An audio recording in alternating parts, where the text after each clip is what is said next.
It's good to see you. Welcome to another edition of Bible Shorts with Biblebob. Today's episode is called A Rubber Chicken on a Fence Didn't Get There on His Own. So you can see this if you're watching on the YouTube channel, but if you're listening on one of our podcasts, we're so glad that you're there. Just imagine a couple of rubber chickens on a fence right now. So originally, the story that I taught to our 7th and 8th graders, it was like the old adage or idiom. It said that a turtle on a fence post didn't get there on its own. And so there's a difference in figurative and literal. And you could probably take this almost literally as far as a turtle. Let's start with the turtle, then we'll get to the chickens. And they're live rubber chickens. You can hear them squawk before we get done. But there's literal and there's figurative. Literal means something that means something else that may not be real. And figurative is they're giving you a story.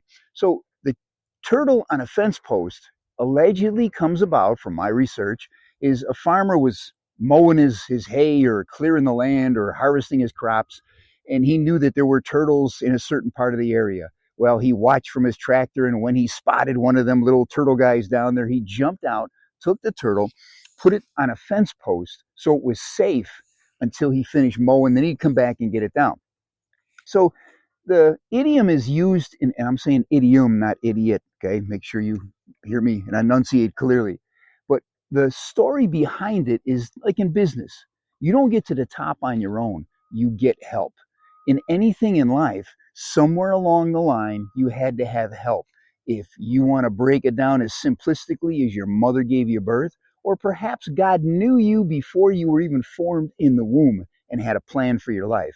You had help no matter which way you want to cut the mustard. So there's an idiom for you. So you always want to thank people that gave help. So Jesus talks about in Luke chapter 10, he talks about the Good Samaritan story. You've probably heard it before, but let me read it to you in the Message Bible before we go any further. So, and it starts with these holy religious people. They ask Jesus a question. And it's a simple question. Who's your neighbor? Who is your neighbor?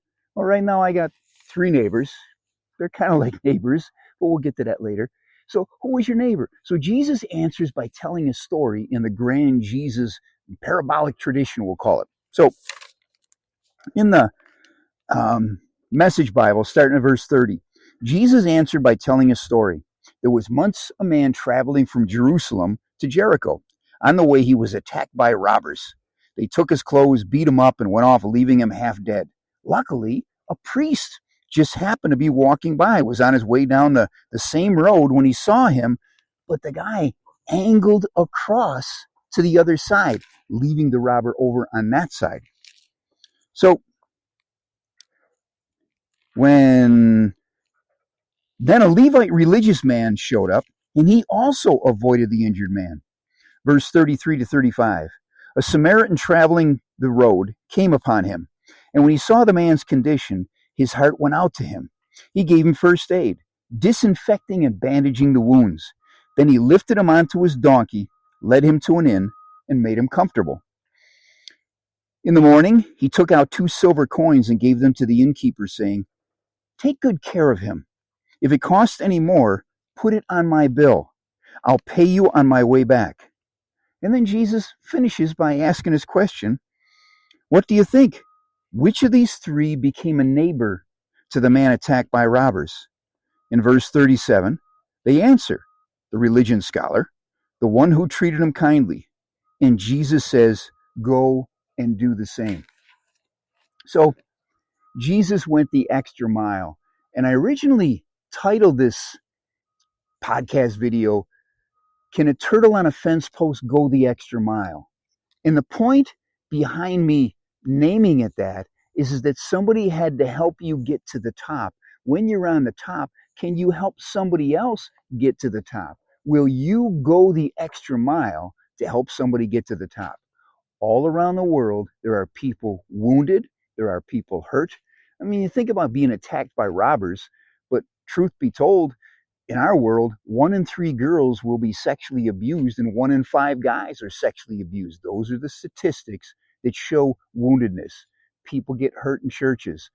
Just today, we heard about, as I'm recording this on the way here, I heard about two congressmen that resigned for, call it, well, the accusations of sexual indiscretions, sexual abuse. Those are the accusations. So abuse of power, it happens. People get hurt. So when you're on top or you're in a stable place emotionally and life is good, maybe you take a few moments just to look around and see, is there somebody who needs help? Use your peripheral vision, spiritual peripheral vision of your heart to look around. Who needs help? Who's wounded? Who can use a hand up? So I got the chickens instead of the turtle because the story was, how did the turtle get to the turtle on the fence post didn't get there on his own is the name of the adage.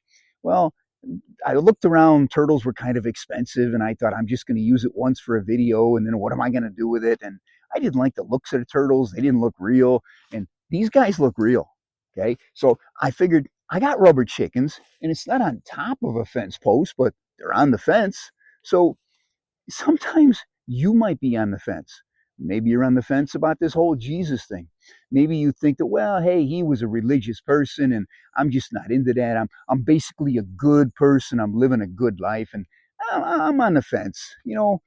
Um, maybe it's time to trust Jesus, check him out, take a risk. What do you got to lose? I was talking to a couple of guys once, and the one guy said he was into Satanism. And he says, hell's not that bad of a place and Satan ain't that bad of a guy. And I says, well, I read the Bible and it says otherwise, and it really doesn't look like a good place. And I says, so when you die, you're going to hell? And he says, yeah. And I says, well, the other guy, talked to him, he said he was going to come back as a lower or upper life form, depending on how he lived his life in this world. So I says, well, what if you don't live it very well and you come back as like a maggot? And somebody sees you and they squash you or spray you. And I said, then what happens? What do you come back as after a maggot? So I says, in my life, I know because I got a belief in Jesus Christ, I'm going to heaven. There ain't no doubts in my mind at all. And what if I'm wrong? If I'm wrong, well, the way you have it, I'm going to this guy that ain't that bad, Satan. And if you have it, I might go and I think I could do better than a maggot because I'm trying to be a good guy. But what if I'm right and you're wrong? You ain't headed to a good place. So I think I'll take the risk. I'll take the chance. For me, it's not really a risk or a chance. It's not luck. It's faith, knowing, because I did the research.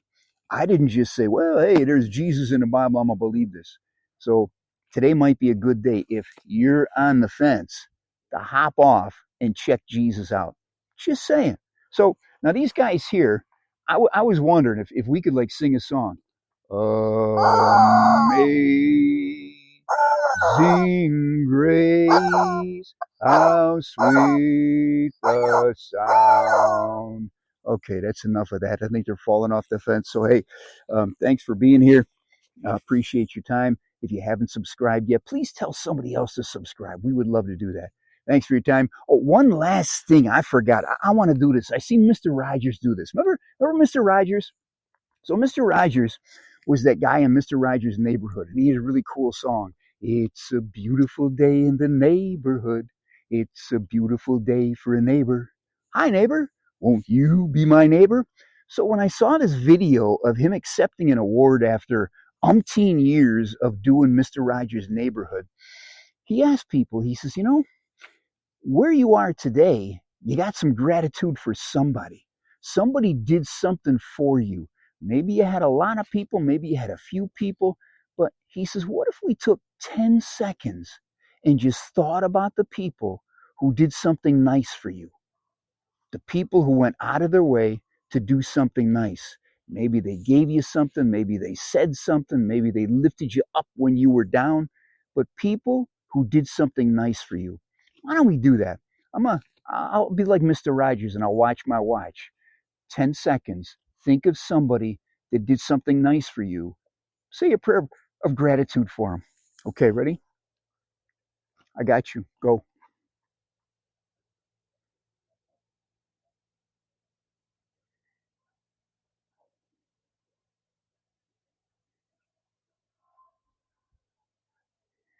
Okay, 10 seconds is up. All righty, neighbors. Hey, thanks for your time. Go do something nice for somebody and make it a beautiful day in the neighborhood. Jesus loves you, and so do we. See ya.